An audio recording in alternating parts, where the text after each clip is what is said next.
Creativity and community are absolutely vital in challenging times. Welcome to Syncreate, a show where we explore the intersections between creativity, psychology, and spirituality. We believe everyone has the capacity to create. Our goal is to demystify the process and expand the boundaries of what it means to be creative. We talk with visionaries and change makers and everyday creatives working in a wide range of fields and media, from the arts to science, technology, and business. We aim to illuminate the creative process from imagination to innovation and everything in between. I'm Melinda Rothaus, and I help individuals and organizations bring their dreams and visions to life. At Syncreate, we're here to support your creative endeavors. So if you have an idea for a project or a new venture, whatever that might look like, from a book, a piece of art or music, an entrepreneurial venture, please reach out to us at syncreate.org. Our book, also called Syncreate, walks you through the stages of the creative process so you can take action on your goals. We also offer resources, creative process tools, and coaching to help bring your work to the world, including a monthly coaching group. You can find out much more information on our website. So my guest today is Alisa Carr. She's a healer, therapist, artist, musician, and woman of many talents. She's a licensed clinical social worker, dream worker, and interspiritual guidess based right here in Austin, Texas. She's the founder of Eye of the Heart Psychotherapy, and she works with internal family systems among many other modalities. We also collaborate together on music. We play in a band together. And she's a wonderful mosaic artist. So, Thank Alisa, you. so many things we can talk about today in connection with creativity, but so good to have you here. Thank you for having me. Yes, it's so lovely. We've been talking about doing this for a while now. Yes. So, and we had Randy, your partner, on the show in a Yes. previous episode. So here we are. And, so I wanted to have you on the show for many reasons, because of all of the collaborations that we have together. And we've also done some trade work where I got to experience IFS, or internal family systems work, Yes. which I found to be very interesting. And though I personally have been in psychotherapy for many decades and worked with many different therapists, this particular approach of internal family systems, I found that there's something about it that goes really deep, and I was able to somehow tap into deeper layers emotionally very quickly than sometimes in regular talk therapy or even other types of somatic therapy. So I found that fascinating, and I wonder if maybe you could just share, for those who might not be as familiar, like, what is IFS and how does it work?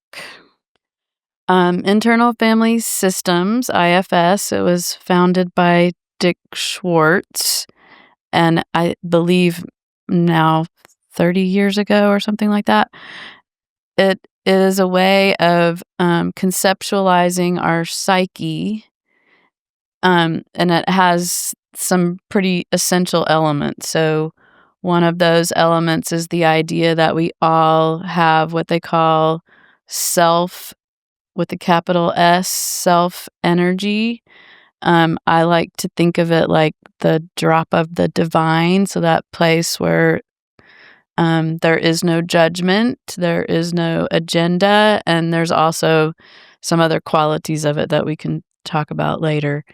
And so there's that aspect, and that is the place of healing. And then there are these other aspects of our psyche. It's talked about in parts, like that we have parts. There's all kinds of ways to conceptualize it, but that's the language of internal family systems. And so like we could think of our behavior patterns or our parts of our personality are these parts. And some of the parts are more protective, like we have managers and we have firefighters. So those are the ones that try to help us function in the world. And then we have the parts of us that are referred to as the exiles. So those would be the more maybe wounded ones or ones that we've had to hide or reject, or not that they stay hidden, but so that's sort of an understanding of the concepts of it. And then the way that we work with that is to get to know each part, and parts show up, like I said, within our behavior patterns, maybe in a sensation in our body, and instead of moving some sort of, either annoying or blocking or challenging parts out of the way to get to the woundedness, we don't do that. We say, "Oh, we're going to meet you. We're going to meet you right where you are," and get to know those parts. So, can you think of like a particular example, maybe where of a part showing up either in your own experience or work with clients? Like, how do you know when a part is showing up? Well, any time there's like strong emotion, or anytime there's an agenda, which that's just like trying to get somewhere or trying to do something. That's how you know you have a part. You don't always know what kind it is, or you don't always a vulnerable part could show up, like, maybe I know that I have like a kind of a fierce part of me, so that might show up sometimes when I feel misunderstood, or somebody got something wrong, or I don't feel heard. That, but parts could be there could be alcoholic parts, there could be aggressive parts, there could be depressed parts. Pretty much any kind of behavior pattern that we have, we can sort of get to know it that way. And in coming to recognize and become familiar with these different parts or these different aspects of ourselves or aspect of our psyche, like, what is the sort of goal with that? It can be all kinds of different goals. Like, for some people, just want to know themselves more, and I guess maybe a overriding goal might be to live more from that self energy place. So we're never trying to get rid of our parts, and we're never saying we don't need them. Like, certainly you need to have an agenda at times.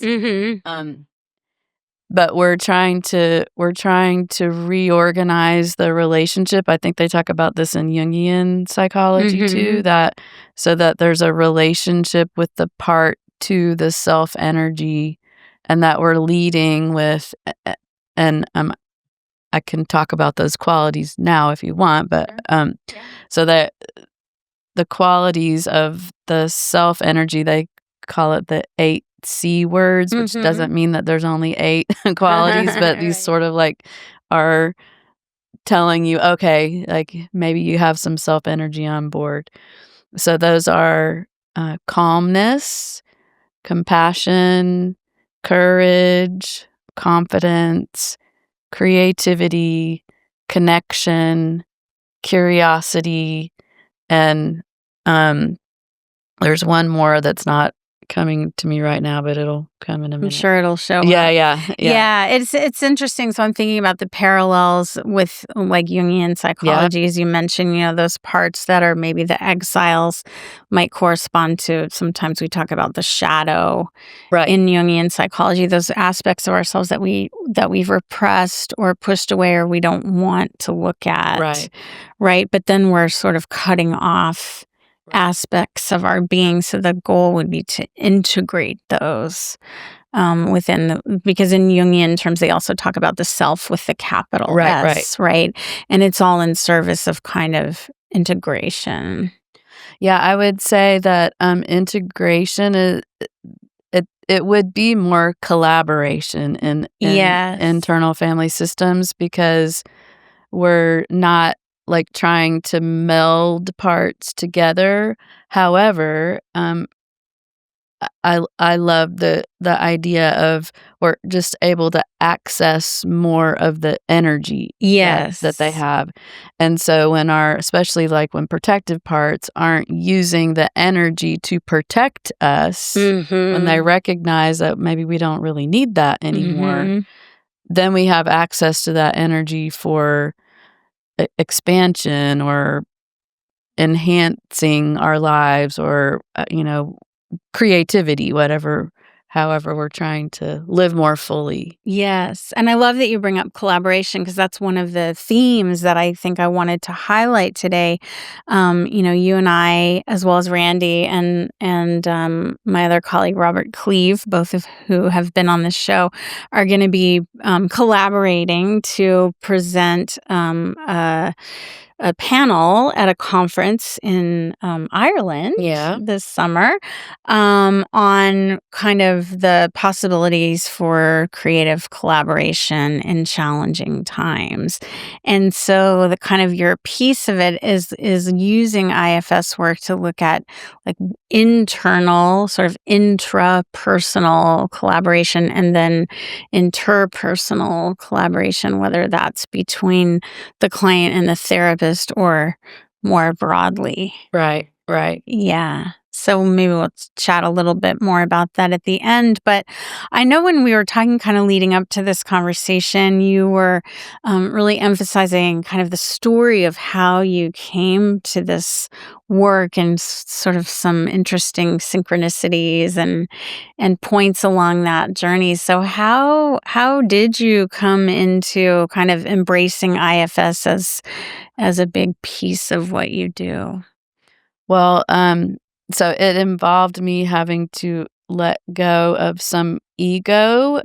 So I had been my windy path of spirituality and psychology I had been doing parts work for a long time, inner child work, and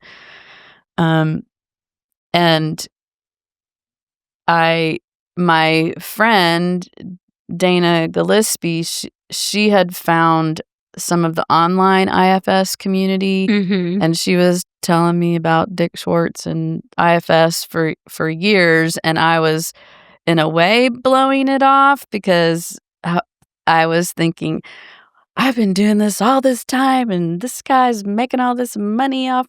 Right. And so it took me a while, but she was going to go to the training. And so she invited me, or asked me if I would write her a recommendation for it. And maybe I would want to go. The training, by the way, you go every other weekend. No, you go every other month for a long weekend for a year. So, and we were going, it was in the Boston area. So when I got home and looked at it, I saw that the training was being held in Natick, and my niece and nephew lived in Natick at the time, and I'd been there, a lot of times. And so I was like, maybe I gotta check this out. And so I did, and I'm really glad that I did. I think I had been a therapist for, I don't know, 22 years or something. This was in 2016 I went, and there were some it was some nuances that have been profound, like in my own life, and I think in working with clients. Mm-hmm. So I'm really grateful that I took that step, and actually at the training I had this experience of just feeling um maybe like more myself than I had Mm. maybe ever been in a group of people Mm-hmm. that size, and it was wonderful, awesome. Like maybe you felt like you could be more your authentic Right, like self. I was appreciated and free, free to be me. Of course, I think being in Boston, the three of us Texas girls with our accent, and we were kind of loud too, I think, but it was fun. Yeah. And so, in your work since that time, kind of incorporating IFS into your therapeutic and healing work, um, like how have you seen it impact people's lives doing this work? Well, I think this will get to that answer, but Mm-hmm. one of the nuances um, that I really embraced and could see, there's two things. One is the working with protectors. Yeah. So I feel like one of my strengths, but it can also be a liability at times, is I feel like I can see, I can see the pathway. I can often see where the wound is, Mm-hmm. and in this model, you just don't zoom in there and go after it. You respect people's systems, Sure. and um, even though, like, intellectually, we might could talk about whatever that place or wound is, if we don't have the permission from the whole system, it I mean, it can actually cause some harm. Like, Mm. people have reactions to that, and Sure. so that was a key for me, was slowing down, checking, and this is where the intra collaboration comes in. I'll get to that in a little bit, but Mm-hmm. um, and just really in another learning I had, like, you're talking about it. You're addressing all of the concerns and fears and protectiveness before you get to the heart of the matter. Yeah. So that was key to, for a lot of clients. Mm-hmm. And then another key was the coming from my own self energy. So if I have an agenda, if I have a part that has an agenda, that that's not helpful, or my part that loves to make connections and it's, think about things, if it wants to jump in and take over, that's not helpful. So being able to work with myself and stay in my own self energy, that also has been key. and and I think for clients, um their systems just, feel a little more respected, Yeah. and there is more collaboration. Mm-hmm. Um, it is challenging for some people to really begin to trust their own self energy, but that is one of the pieces of this work with clients. It's a lot different from other modalities. Yeah. So the therapist often stays in the position of expert, um, and we're really inviting people to find their own place of center and clarity and wisdom. Yeah, it's really interesting because, like, I'm a certified coach. I'm not a therapist, but in my coach training, one of the things that was really emphasized is that in coaching, you're not being directive, just like you're talking about. You're not giving advice necessarily, but you're holding space for people and asking open-ended, powerful questions to help them access their own wisdom. So it sounds like there's a parallel there. And when, we've done some of this work together, I've observed how you do that. We'll be talking about a situation or a memory or something that's alive in the moment. And there's, as you mentioned earlier, a lot of curiosity, just asking questions about it. Rather than saying like, well, it sounds like what's going on here is right. It's more like, oh, and what does that feel like? And, things like that, which is really interesting. And it also brings to mind, I remember like quite vividly when I was in college, there was a guest speaker that came, and she was a psychologist, and she was talking about this idea of, that we all have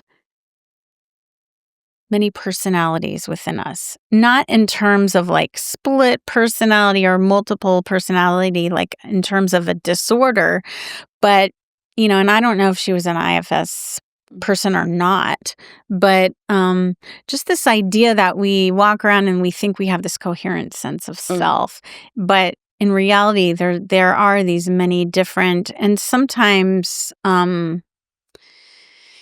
not competing, but different parts of ourselves may have different agendas. And that's why often I think, people struggle when there's this internal tension. It's like we want this, but we want that. Or, we feel drawn towards something, but we're hesitant, or we feel ambivalent. Right. And we get stuck, and that creates psychological distress because of this unresolved tension. And I think like from a neuroscientific perspective, we have this, this frontal cortex that is operating the executive functioning mind, which gives us kind of this illusion that we are this one coherent, flowing thing and that we're in charge of everything and we know what's going on. But, kind of like underneath that, there's many, many different things going on, some of which are in our immediate conscious awareness and many others which aren't. Right. Well, the way that IFS would talk about that is how like we have polarities. Yes. And even when you explore the polarities, often they're actually another common question is, what is this part trying to do for you? Yes. How is it trying to help you? Yes. Even if it's showing up in ways that to everyone else is clear, it's not helpful. There is assumed this intention. Yes. And often even opposite behaviors will be having the same intention, just very different ways of going about it. Right. Yeah. Which, I mean, don't we find that in our relationships as well? Of course. We all have these intentions, the intentions, it's the same intention, but these different ways of approaching something. Yeah. That appear to be in conflict at times. Yeah, exactly. So, I'm curious because this show is about creativity, psychology, and spirituality. We've been kind of explicitly talking about the last two, but how does this work relate to creativity, both for you personally and your work with clients? An outcome that sort of naturally happens when people are doing, deep and honest inner work is more creativity in their life. Yeah. And that, sometimes that looks like art projects or music, but oftentimes it might look like, a new way to do your work in the world or a new way to be in relationship or like creativity comes in all those more possibilities. Absolutely. And For me, that's been true. I would say, so creativity is one of the C words in self energy, and there are multiple pathways or practices that we do, that I have done throughout my journey, that give us more access to that self energy. This kind of inner work is one of those ways. And I think I was telling you, I often think about, if our self energy was this magical cabin deep in the woods that, just sparkled and emanated all of this magic, that our pathway to get there is often, crowded out with trees or brush or weeds or whatever, and that this work is like one by one just clearing the way and to access more of that energy there. So for me, whether it's been doing dream work or meditation or working with my parts or artwork, when I do those things, they're all clearing that pathway. And so I've had more and more access, I think, to my creativity. Yeah. Interestingly, while I was in that year of doing the IFS training is when I had this idea. I wanted to mosaic my shower, and I started it while I was doing that training. So it was interesting. There was like a space to take that leap. Yes. Yeah. And I mean, it makes perfect sense to me because I really believe that our creativity is connected to our life force energy.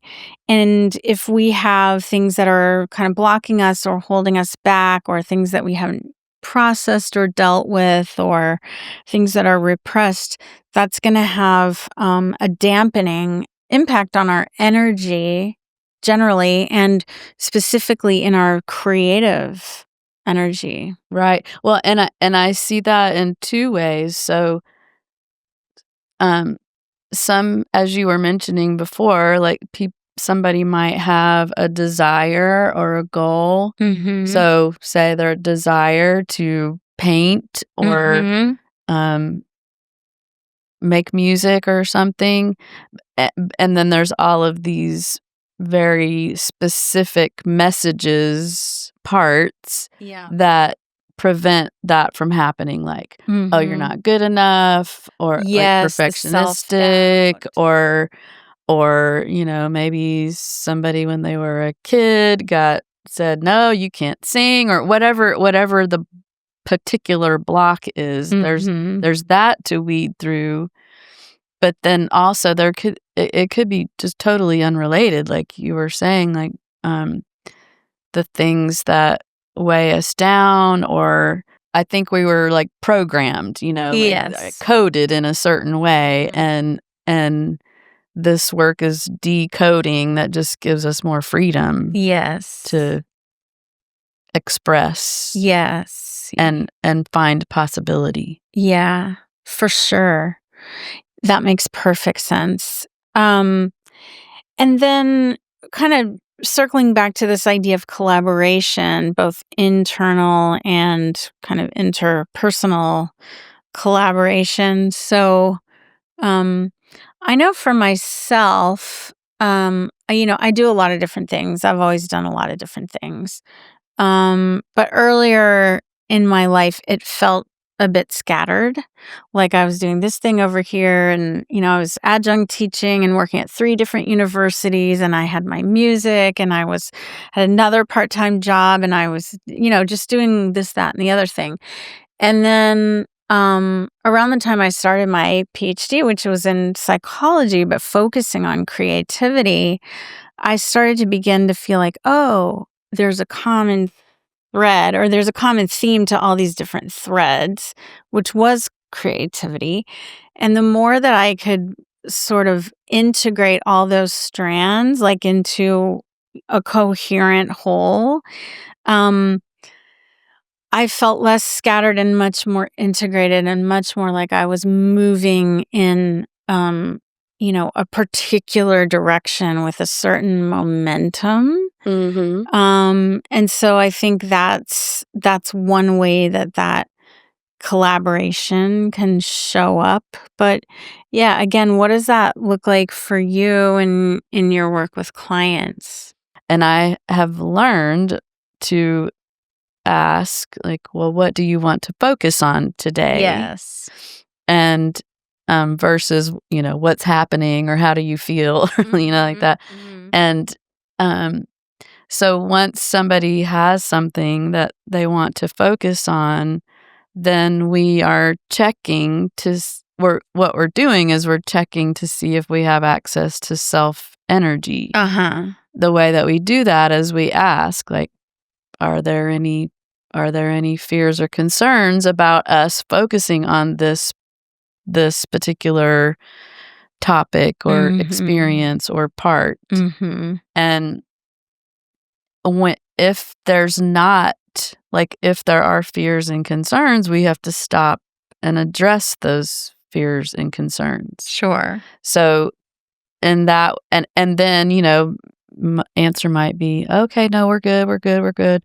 And then we start, but then something comes up and we don't just pursue, we stop to say, okay, what's up? What are you worried about, or what's the concern about this? So that's how I see it, as this intra collaboration. All the parts, they don't have to have their fears. They don't have to have no fear. Right. Or they don't have to have no concern. They just have to say, oh, okay, I can live with that.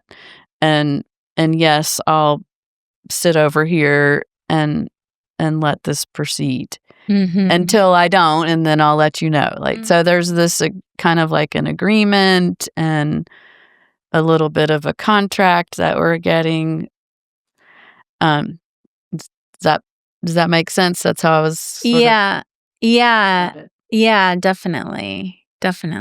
And then the same thing is happening with the therapist. So, and we have there's a phrase of where we can speak from a part, or we can speak for a part. So when a part is like completely taking us over, and we don't have any separation, then we speak from the part. But we can speak for. So, if I'm feeling a protective part, or, I have, like, sometimes with clients, like a mama part, or my one that loves to connect the dots, I can acknowledge that. And also we ask clients, hey, if you feel like that I'm coming from a part, let me know that. Like, let me check to see. Yeah. So in that way, it's going on both sides, and in interpersonal as well. Yeah. So it kind of makes me wonder, is there, have you noticed any particular arc of how this process works with people over time? Or you were speaking earlier about kind of what are the impacts, or what are the results of doing this work? Are there certain qualities that you've noticed in people that have been engaging with this work over time? Yes, I mean, it is a little bit hard to tease out like specifically what's related to internal family systems. I mean, there's a lot of weaving of all those places, but what I am never surprised by is when people learn to express themselves more. Or especially for women, they use their voice more. Yeah. They they're okay with setting more boundaries. Maybe their heart's more open in that, whereas if someone felt a little blocked about expressing emotion, now it's like flowing a little more easily. It's very, very common for people's relationships to be positively impacted. I mean, I always say in a relationship, if one person is different, it's gonna be different. It might not go the way you want it to go, but it is gonna be different. But very often people feel positive effects in their relationships, and people go back to school. People find their spirituality. Often that is the case. Yeah. So I'm noticing just themes, and I think the themes are common to this show also, and to, as we embrace our creativity more and more, we're embracing our authenticity, right? Charlotte and I just did an episode on kind of creativity and courage. And the more that we sort of take risks and practice bravery in our creativity, the more we can do so in the wider world, in this sense of just having access to our authentic selves, rather than just all the conditioning from society. Right. We can feel more confident in our own being and in relation to other people. Yeah, and I guess the way I would say that is like you're in safer spaces. Yeah. Your parts are giving you space. Yeah. The ones that might have been front and center. Yeah. And then you get to have the experience of that. Yeah. And your parts are learning to trust the self energy. And then, then you practice it more. So then when they have that experience, they can keep on giving you more space, or also giving other people space, like when things come up, just noticing like, oh, I'm having a feeling right now, and like acknowledging that within ourselves. And like if we're having tension with another person, like, oh, and they're having a feeling right now, and like we can have compassion for ourselves and for the other person, and find a solution that doesn't necessarily require like confrontation.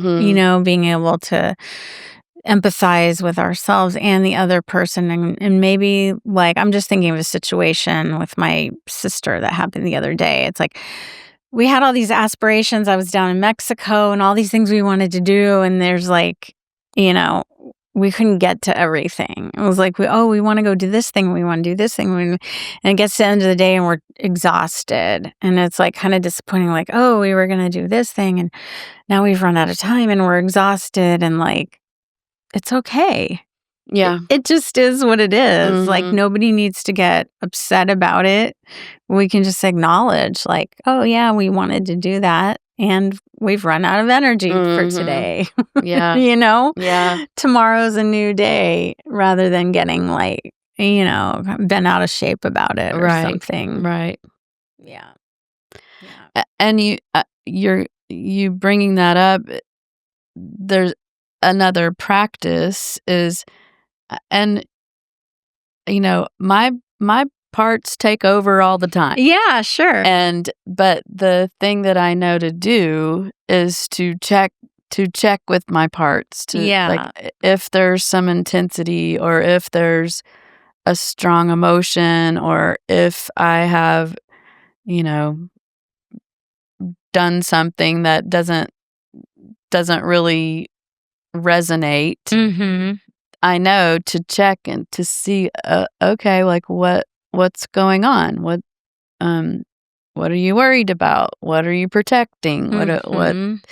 And for me, that's collaborating with myself, and that is making room for everything, like which feels like a spiritual concept to me, like everything belongs. Yes. And it might not it can't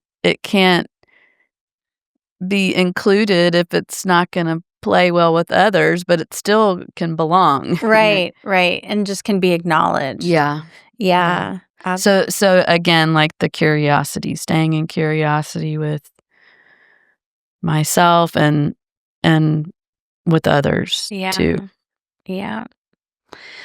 Well, we're getting toward the end of our time. I know there's so much to talk about. But again, just to let folks know, we are going to be presenting at this conference in Dublin, very end of June, beginning of July. It's the Conference of Possibility Studies. So if you're curious, we'll put a link in the show notes. Should be a great conference. And then we also have our musical collaborations, and you lead different workshops and retreats, cacao ceremonies, all kinds of things. So we'll definitely make sure that people can find you if they want to learn more. But I like to end each episode with what I call a pro tip, which is something that people can kind of try out on their own and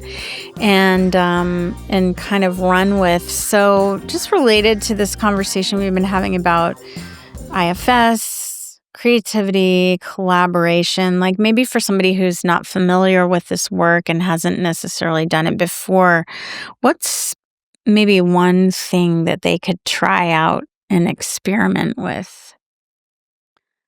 The thing that it has a few steps. One is pay attention. Yes.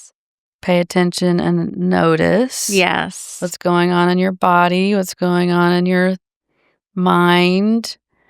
And when there's some kind of intensity, just be curious. Like ask a question. If you feel very overwhelmed, just try asking your part to give you a little space. Yeah. And if you want to take it a little bit deeper than that, you ask your part, like, how's it trying to help you? How'd it learn to do that thing that it's doing? Yes. And usually these are survival mechanisms that we've learned that served a purpose. Exactly. At some point. Yeah, it makes a lot of sense. Their tactics make a lot of sense. Yeah. When you get to know the stories. Right. But they might have become now counterproductive. Right. Or they might be holding us back. Right. In some way, like we talk about the internal critic a lot in coaching, or the saboteur, something that's trying to protect us, but ends up keeping us small, things like that. So, yeah. Great.